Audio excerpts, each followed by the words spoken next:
On this special edition Sellout Crowd Roundtable, I'm going to be joined by three of my sellout friends, Guerin Emig, Jenni Carlson, Barry Tramel. We're going to be talking about the college football playoff and a reaction to the surprising selections of the college football playoff committee, leaving out the undefeated Florida State Seminoles. But first, let's talk about our sponsor of this podcast, Oklahoma Ford Dealers. Drive into your best in Oklahoma Ford Dealers today for all of the best deals on Ford's full lineup of trucks and SUVs. Ford is the best in Oklahoma. I know that. I've got a Ford vehicle with over 180,000 miles on it. We call her Sammy Joe. She's reliable. She's the best, and Ford is the best. Now let's get to our reaction right here at selloutcrowd.com of the college football playoff selections. Well, we knew after the results this weekend in college football that we might get chaos, and chaos we got today with the college football playoff rankings coming out.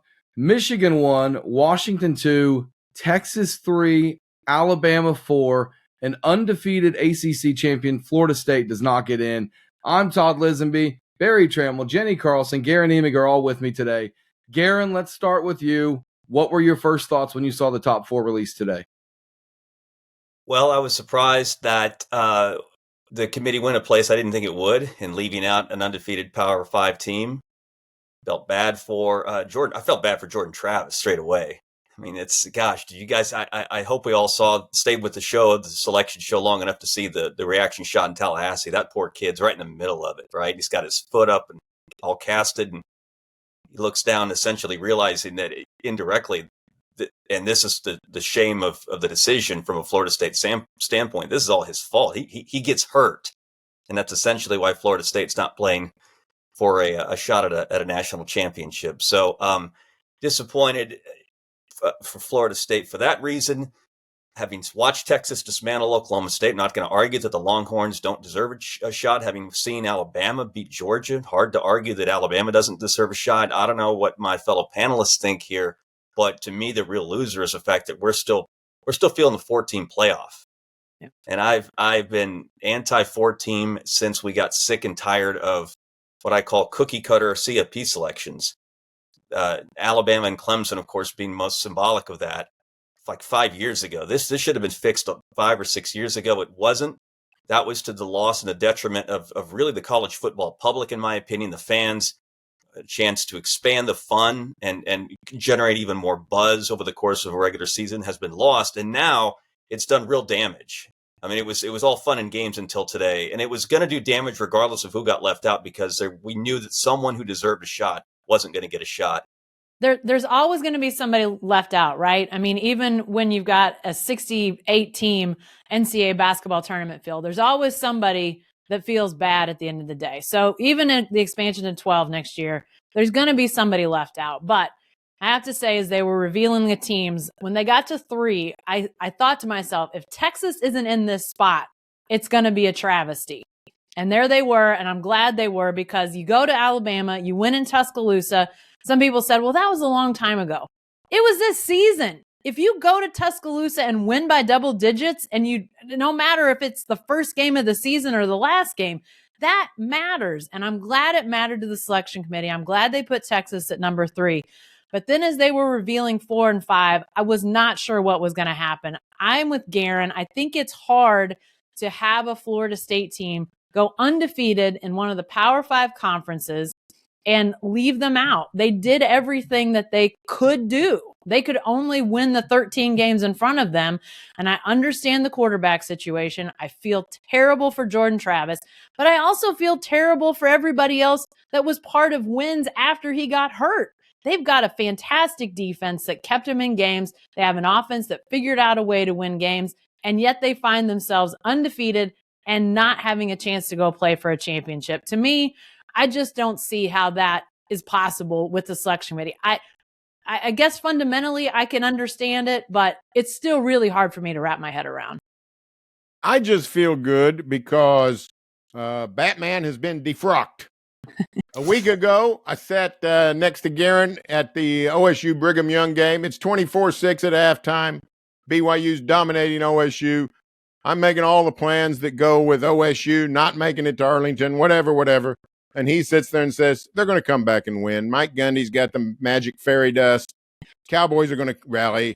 I said, "You're nuts. They're dead in the water." And he said, "It'll happen." And indeed, it happened. And I said, "You're Batman." On the way home from Dallas last night, Guerin, he said, "They got to put Florida State in. They got no choice. They got to." I said, "I don't know. I couldn't see this committee or any other committee not putting in an SEC team." And then we saw today they put in an SEC team at the exclusion of a 13-0 Florida State. I actually don't mind the selection. Listen, it's a tough deal. You guys talked about the 14 playoff. There were 5 teams, that deserve consideration. Somebody's going to get left out. My problem was the rationale for leaving out Florida State, that they don't have their quarterback. Since they lost their quarterback, they beat an arch rival in tough fashion. The same week that Alabama, with its quarterback, needed a miracle to beat its mediocre arch rival. Yep. And then last night, Alabama, to its everlasting credit, takes down Georgia in Atlanta in the SEC title game. And Florida State wins with its third-team quarterback. With Tate Rodemaker is out with an apparent concussion. They have to go with this Glenn fellow. Didn't do much. They just had to scratch and claw. I didn't come away from that game thinking less of Florida State. I came away from that game thinking more of Florida State. If you can go win a conference championship game with your third-team quarterback, my opinion of you goes way up. So this is a committee that is just like the basketball committee. It has a God complex. They think they're in charge of everything. They think they can foresee the future. They think they know what kind of team Florida State is without its quarterback. We've seen what kind of team Florida State is without its quarterback, and I just described it, a team that perseveres. So if you want to put Alabama in, I wish they'd just tell the truth, whatever the truth is. But this idea that they didn't have their quarterback, so they're not the same team, I think that was just a crutch and an excuse to make sure that they avoided all the fallout of leaving the SEC out.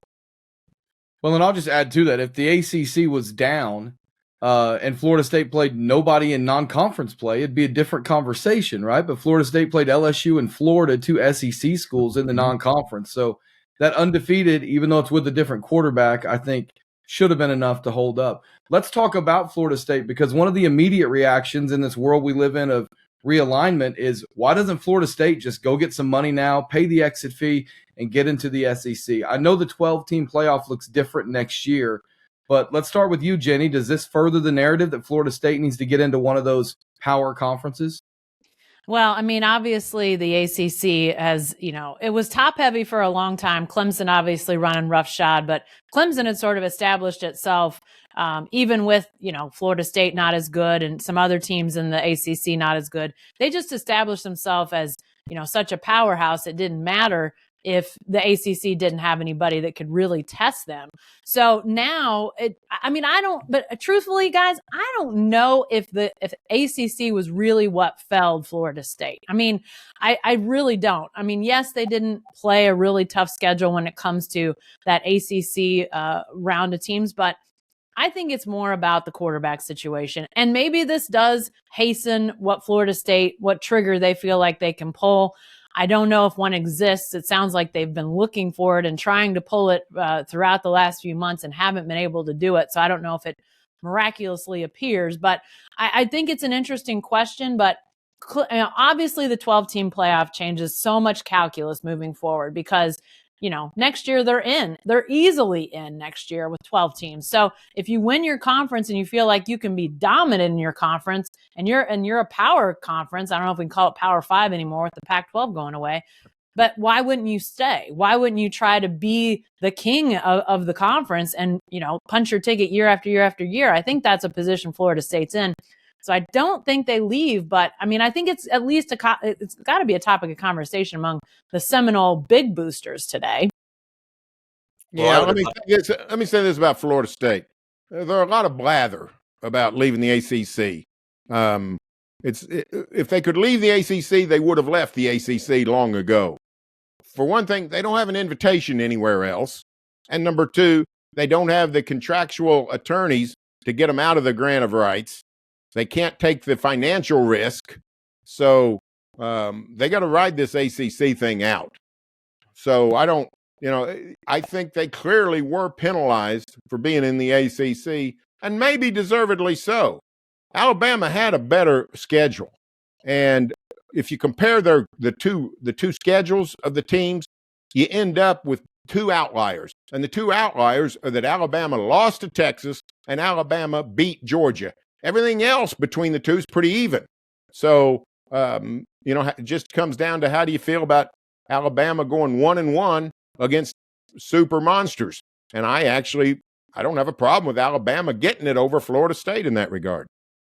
Well, Florida State's not the only team that would be well served to consider its future elsewhere. Anyone who's not in the Big Ten and the SEC is going to be in that situation. I mean, and we've been reading the room that way for a while now, since Network officially took over the direction of realignment, and then Money officially ruled the direction that teams were going to go within that realignment. So this hits home a little harder, I think, to Todd's question about the need to be in either the Big Ten or the SEC moving forward. I mean, you could make a case this is essentially two Big Ten teams against two SEC teams in the playoff, if you consider where the Longhorns and the Huskies are headed.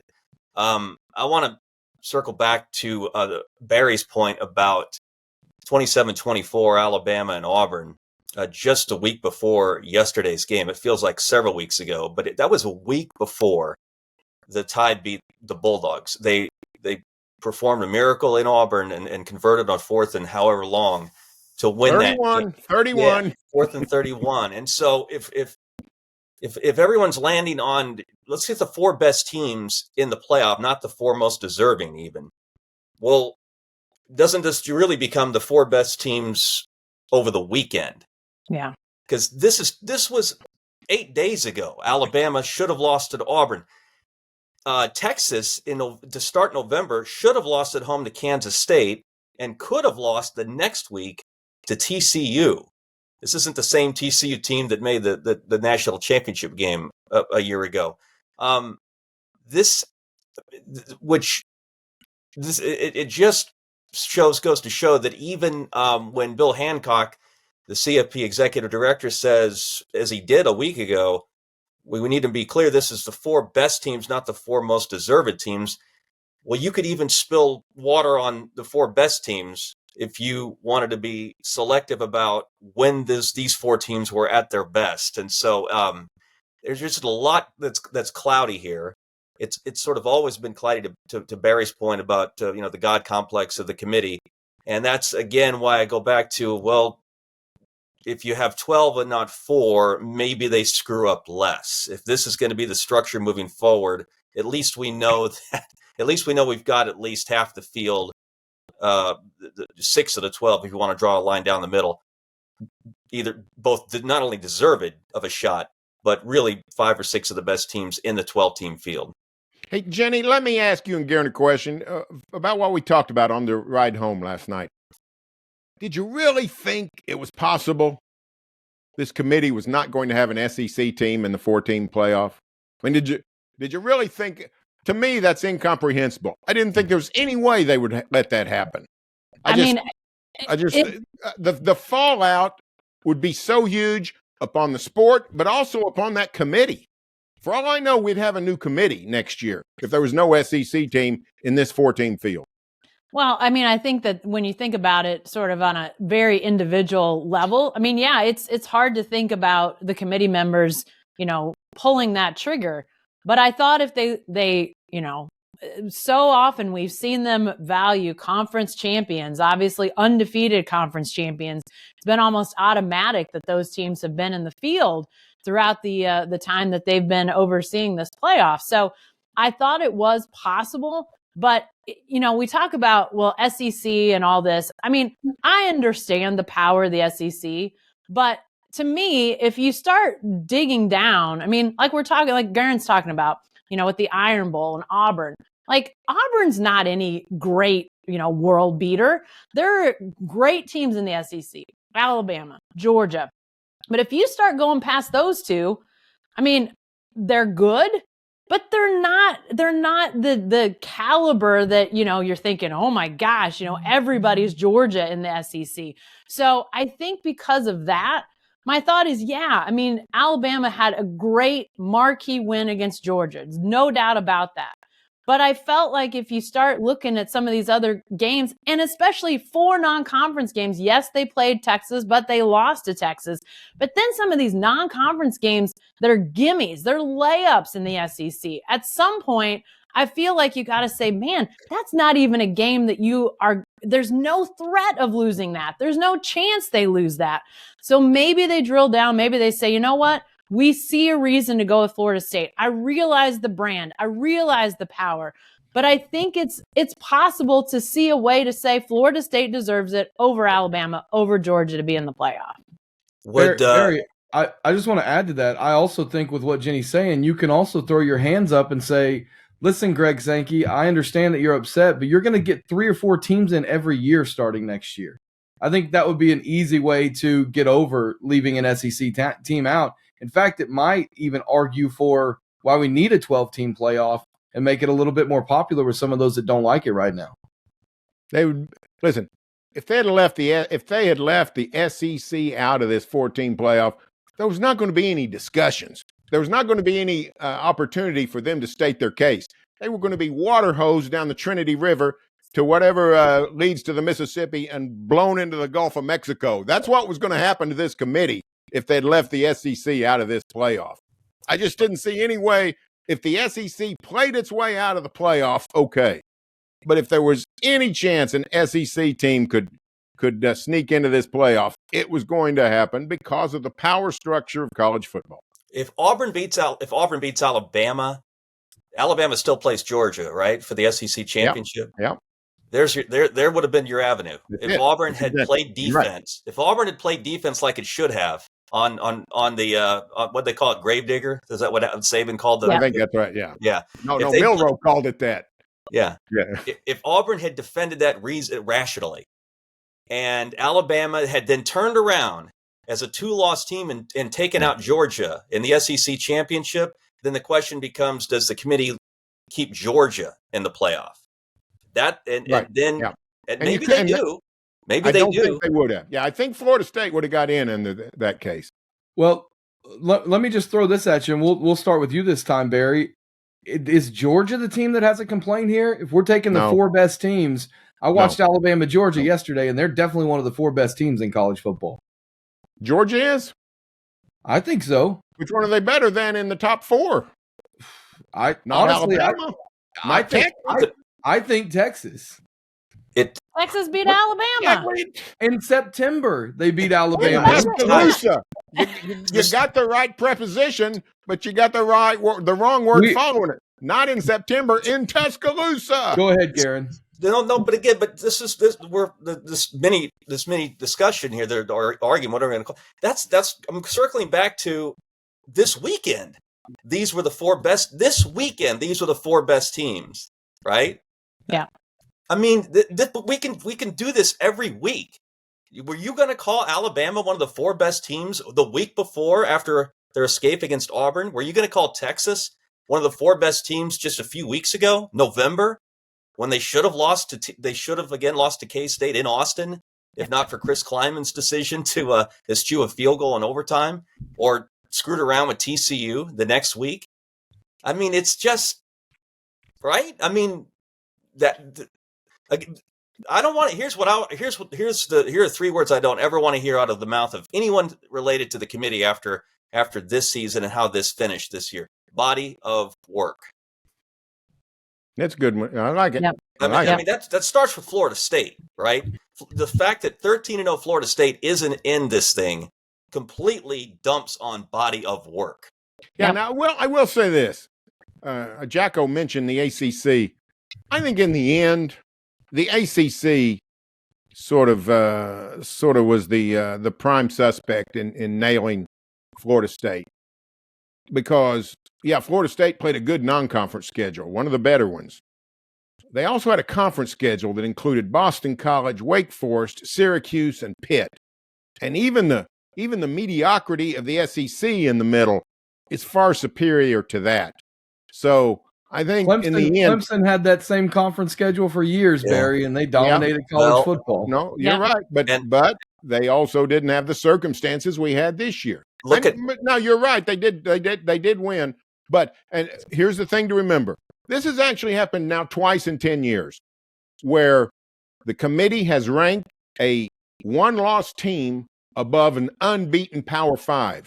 They did it in year number 1, 2014, and that was Florida State at 13-0.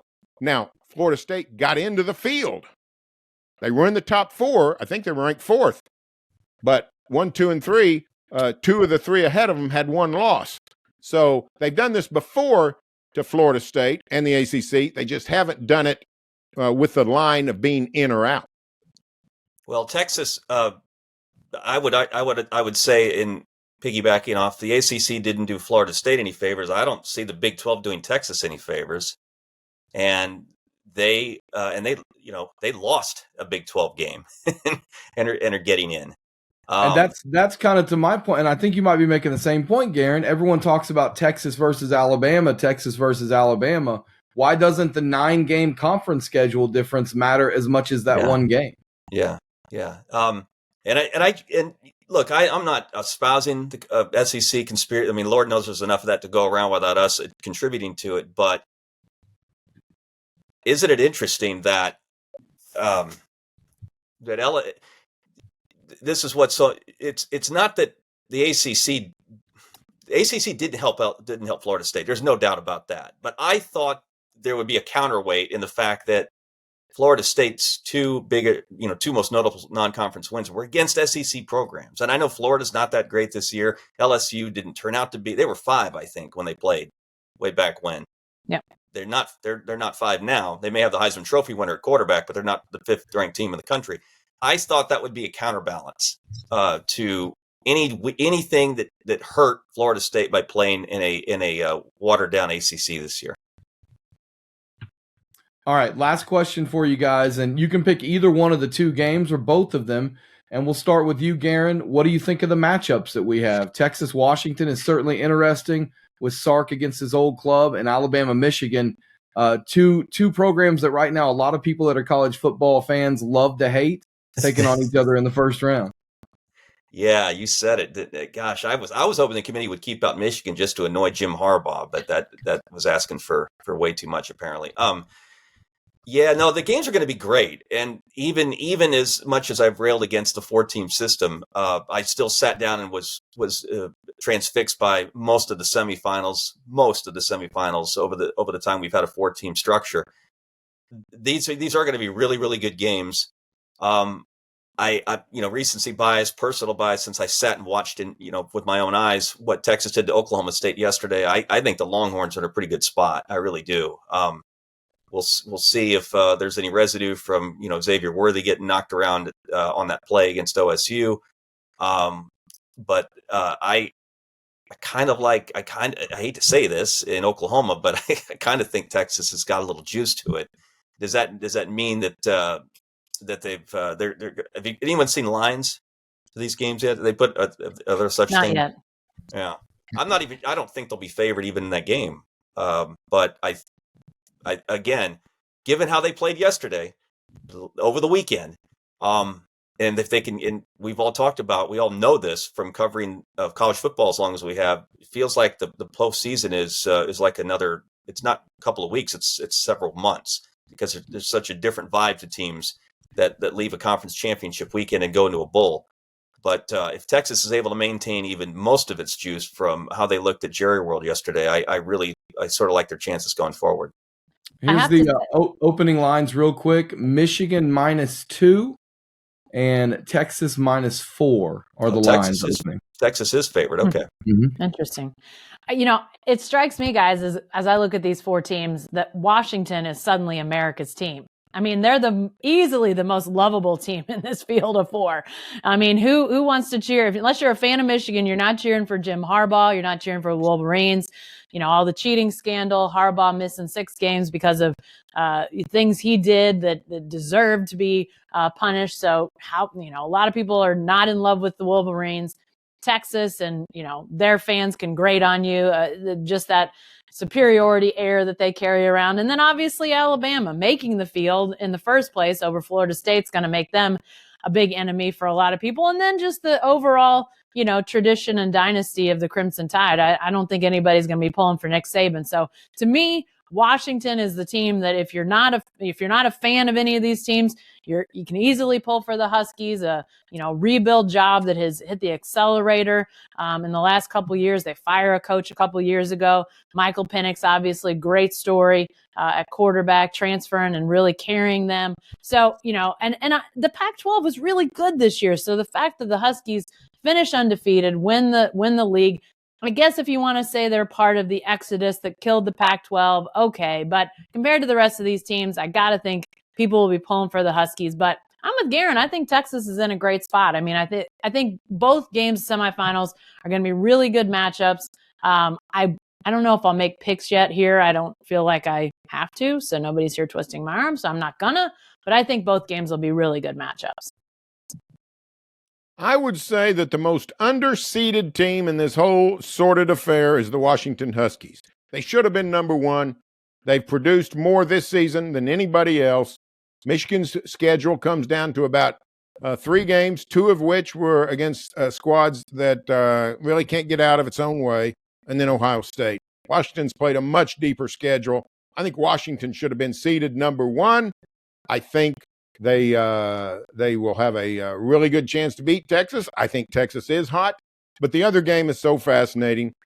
Who knew that in the year of our Lord 2023, we could have a game where Nick Saban is the sympathetic figure, and that's the guy that America's got to put its arms around and say, "Come on, Nick, you can do it. Do it for us all." So the Michigan Alabama game is just it's just Shakespearean. So we got a great Final Four. I will say that, committee. You're mostly full of crap in everything you do, but you did produce a pretty good Final Four. All right. Well, we four all want to thank our production team, our producer, Jacqueline Musgrove, creative director, Michael Lane, Michael Martin, Bobby Howard behind the scenes for making this happen. It's going to be a fun one. We're looking forward to watching it. Don't forget to follow all of us at selloutcrowd.com. Subscribe, like these podcasts, all that good stuff. What do the kids do, Barry? Like, subscribe, comment? They Spotify and they Amazon, and they do some other things like that. There you go. Do all those things. I don't understand. Do all those things, and we would appreciate it. We'll talk to you next time right here at Sellout Crowd.